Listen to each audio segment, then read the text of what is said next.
大家好，我係阿草。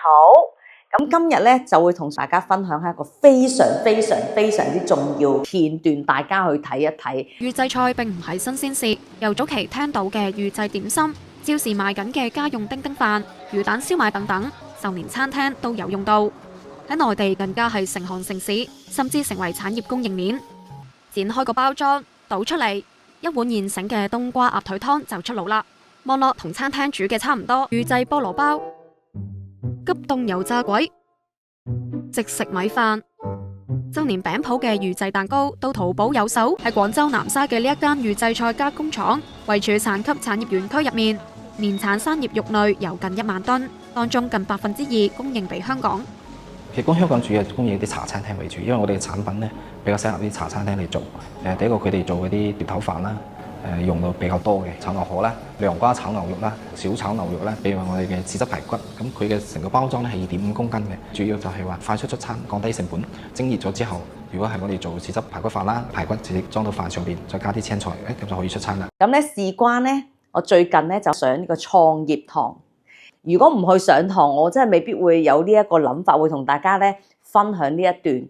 所有嘅企業家去做一個生意，務求嘅係當中嘅利潤究竟有幾多？喺生意嘅角度入邊咧，就會有一個利潤，究竟我賺幾多？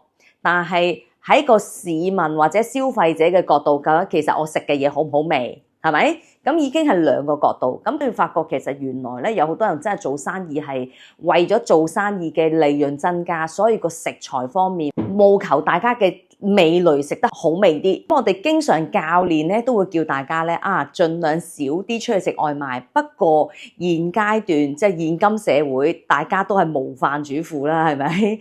咁所以咧經常性咧出去食嘢或者食外賣係必然嘅事。當然我哋要滿足我哋嘅食慾啦，啱唔啱？但係滿足我哋嘅食慾同時，我哋盡量揀啲小醬汁、小煎炸，係為我哋嘅健康或者係我哋嘅心血管嘅問題。如果你喺屋企盡量可以煮嘅，我都會建議大家盡量喺屋企煮。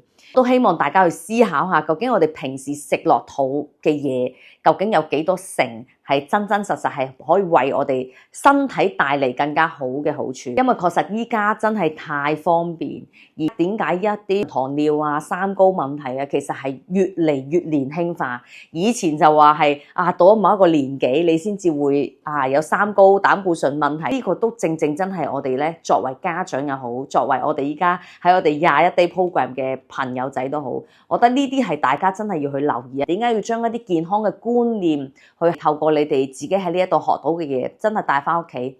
每個家庭都必須要有一個咧健康大使帶動你成個家庭，係令到你哋每個家庭入邊都會越嚟越健康，越嚟越識得揀嘢食。咁大家一齊為我哋嘅屋企人，一齊為我哋身邊嘅朋友一齊努力健康。